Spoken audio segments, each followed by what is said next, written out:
Welcome back to our channel mga kachoy. Ayan nga ako at mula Quezon Province lumuwas pa kami papuntang Cavite, General Trias. Andito ho kami ngayon sa Manggahan, sa Mang Inasal. Ayan ho at first time na rin batang ari makakain din it. Excited na daw siya. Gustong gusto na daw niya lantakan ng Mang Inasal na ari. At ayun na nga, after mga 30 minutes ay nakuha na namin ang aming order. Alam niyo naman ho, sa Mang Inasal ay pagkakahaba ng pila at napakaraming umu-order. Kaya ho, inabot kami ng nasa 30 minutes na paghihintay ng aming order. Pero okay lang naman ho at sulit na sulit naman. Sa dami naman ho ng nakain din eh. Alam nga naman ikaw ang uunahin. Ayan, syempre matuto tayong maghintay. Charot. Ayan na nga ho at ipiniprepared na ni Apam ang pagkain ni Tutoy. Yan ho, itudo assist diyan. Close na close yung dalawang yan pagdating sa pagkain.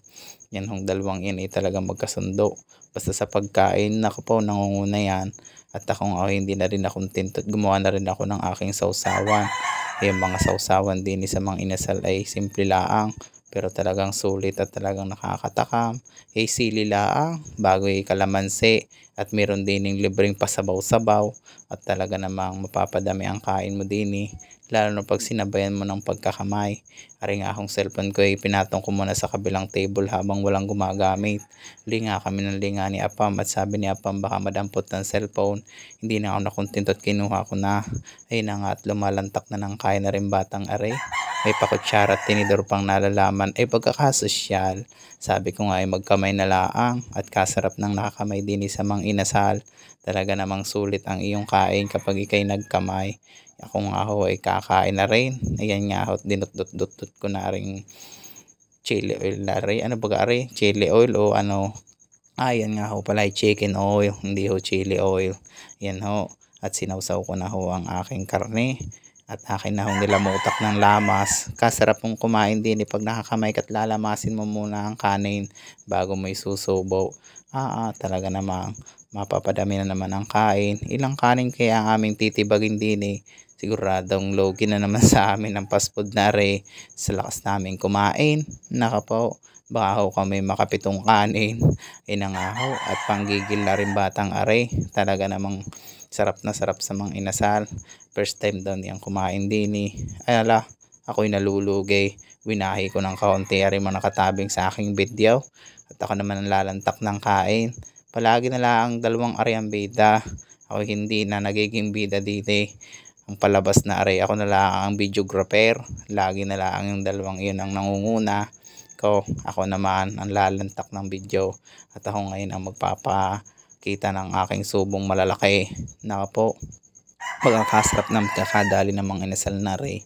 Talaga namang sulit na sulit ho pag kayo kakain. Hindi na rin ho kayo kumain. Lalo na pag family banding. Naka po, hindi kayo lugi din sa kahanin pala ay panalong panalo na. Naka po, lalo na pagdating sa karne yung Pichoy Inasal na ring only rice. Pagkakasarap, pagkakalaki ng karne, halos kalahati ng buong manok ay inaibigay na sa iyo.